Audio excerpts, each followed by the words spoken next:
Friday special আজকে Friday, তাই আমি একটু স্পেশাল কিছু রান্না করলাম। আজকে চিকেন ফ্রাই আর রাইস করেছি, ফ্রাইড রাইস করেছি।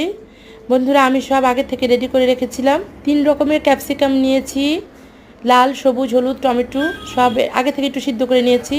ডিমটাও ভেজে নিয়েছি, তারপর চালটাও সিদ্ধ করে নিয়েছি, পোলাও চালটা। তারপর একটু ফ্যানের বাতাসে শুকিয়ে দিয়েছি। তারপর রসুন দিয়ে একটু বাগার দিয়ে সব কিছু মিক্সড করে সয়া সস দিয়ে দিয়েছি। আমি আগে থেকে মাংসটাও ম্যারিনেট করে রেখেছিলাম।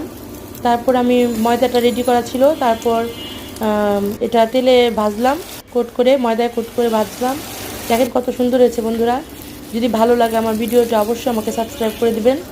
আমার ফ্রাইড রাইস আর চিকেন ফ্রাই খেতে অনেক মজা হয়েছে।